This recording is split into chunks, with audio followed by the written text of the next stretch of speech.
Have you worried about a future event during which you foresee having trouble sleeping?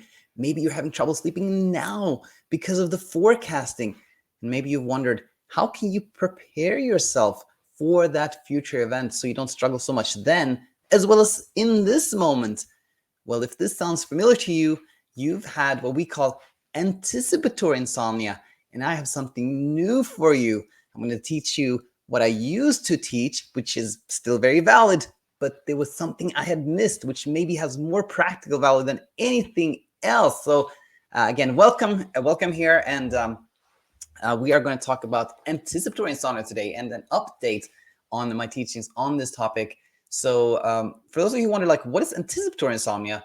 Put down a little definition here. Anticipatory insomnia is when we have trouble sleeping or just anxiety from foreseeing that a future event or situation will be keeping us from sleeping well. So this can be, for example, when you know that you're going to travel somewhere in 2 weeks and you know you're going to have some trouble sleeping and you're wondering, what can I do about that? And this ambiguity and worry is causing stress in this moment. You have trouble sleeping now or anxiety from something that's going to happen in the future. This is anticipatory insomnia.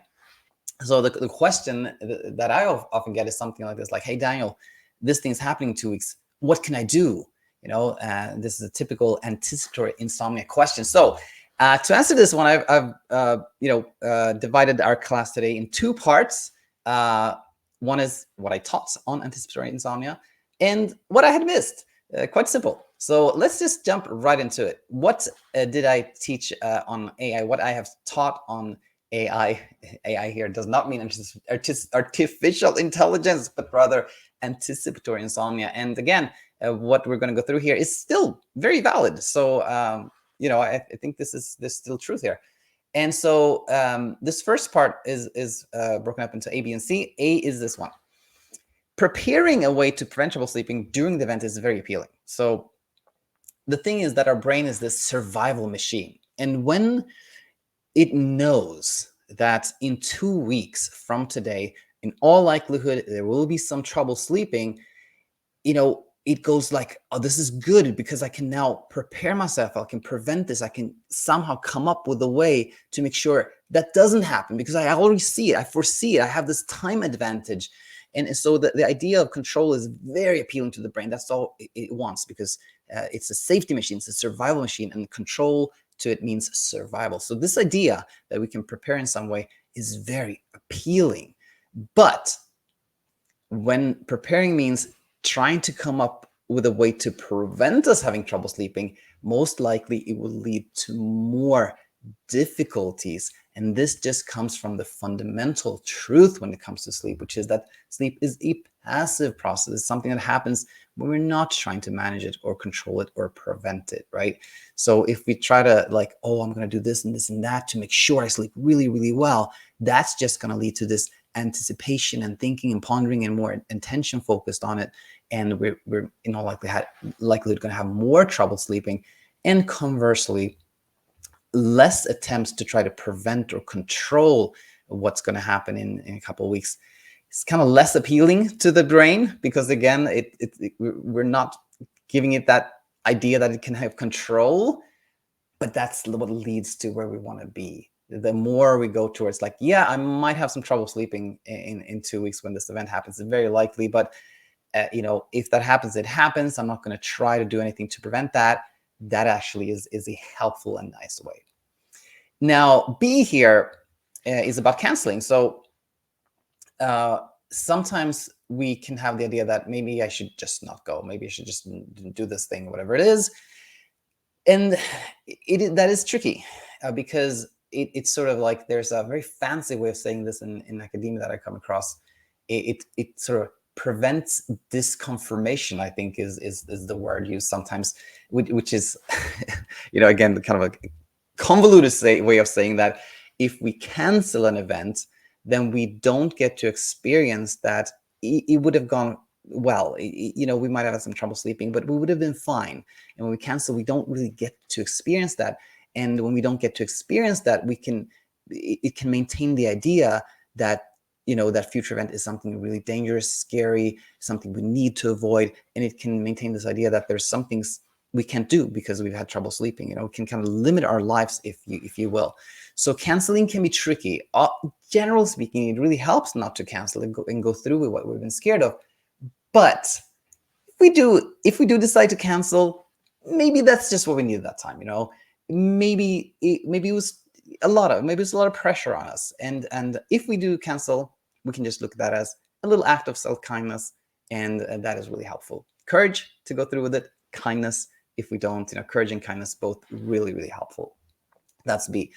Now C, where I always used to sort of, the final point I used to make on Anticipatory Insomnia would be this one, that after the event, you can take note of the fact that you had the courage to do it. You went through with it, even though you were scared of it. And courage is very helpful. And you get to see that, there's no limitations. You can do whatever you want to do. Really, really nice. And also take a note of the fact that you're whole, nothing happened. There was no actual danger, no real danger. Insomnia is really all about a perceived threat. We think that, oh, if I don't sleep, this and this will happen. And maybe we didn't have a good time. Maybe we didn't sleep well. And maybe that, it wasn't the best of times, but we're safe. There was no harm to us. And just knowing that there's no danger can really, really help, kind of lower the fear of this event happening in the future. So these 3 points used to be what the points I always made when somebody asked me about anticipatory insomnia. And then I want to say this is now maybe 3 weeks ago, 4 weeks ago, something like that. Somebody asked in the comments section on YouTube about a future event. And then something really struck me that led to the second point of this class here, which is what I had missed, what I hadn't thought so much about. So we'll start here. Imagine that there is this future event. Maybe you're going to be traveling. Maybe you're going to be sleeping outside of your own bed. Maybe you're going to have guests in your house. Maybe you're weaning off medications. It really doesn't matter what it is. Like, there is an event in the future, and you think this will lead to some trouble sleeping. Well, if not sleeping so much during this event didn't scare us, we wouldn't try to prevent it. We'd be like, yeah, I'm going to have some choppy sleep, and that's all. But it is when we're scared of that we're trying to prevent it. In other words, what we can say is that what we're actually trying to get away from aren't these circumstances, or the event or the circumstance that we may sleep less, but it is our emotions around this future event. That is what we're trying to get away from, that we don't want to experience in the now. Now, I'm just going to read this and then kind of decipher it. Exposing ourselves to the event helps because indirectly we're exposing ourselves to the emotion that the event brings up. In other words, what I had talked about in the past was really all about looking at this event as something we've been scared of that we don't need to be scared of, and sort of exposing ourselves to the event, being willing to not try to prevent the event and go to the event and see that we're fine even during the event. But if you imagine somebody who's been scared of like sleeping in a hotel, and they go like, okay, I'm going to make myself sleep in a hotel so I get rid of this fear forever, right? That person may very well end up in the hotel room super, super scared because I'm still scared. I have to stay here. I'm still scared. That person is trying to sort of expose themselves to the event, to the thing they're scared of, the circumstances, but at the same time avoid the emotions around it, get away from the emotions, escape the emotions.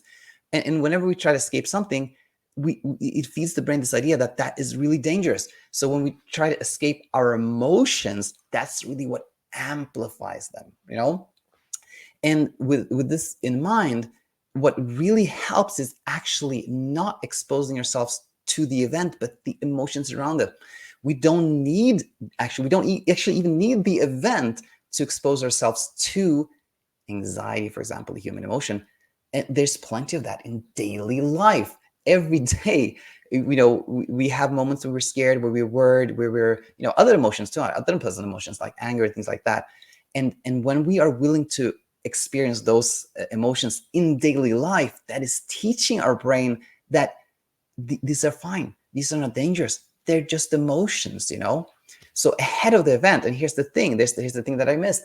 There is actually something we can, quote unquote, do way ahead of the event that can actually really help. Ahead of the event, we can practice befriending emotions, befriending it's just another word for accepting or sitting with, or anything that isn't trying to push away is, we can say, befriending, or use these other words. So ahead of the event, what you can do is really practice befriending emotions. And that can be, as I said, just when they happen randomly in daily life, you can take note of that, oh, I think I forgot my list of things to for grocery shopping. And then we kind of be a little scared. Oh, what am I going to do? Then we can know, oh, I'm a little scared here. And that's fine. It's just a signal. It's just a way that the brain communicates with me. We can practice befriending emotions. And we can also, even in the context of anticipatory insomnia here, what we can do is think about the event. Think about the event and think about how we may have trouble sleeping during the event.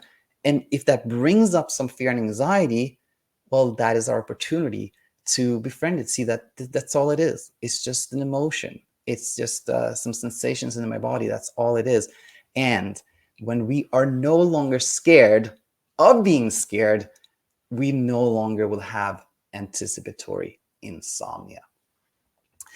I will conclude there. I hope this made a lot of sense to you. As always, let me know in the comment sections what you thought. And if you are finding that our content here is leading you where you want to be, a place of peaceful sleep and peace of mind, that is wonderful. And also share that in the comment section. Always so nice to hear that.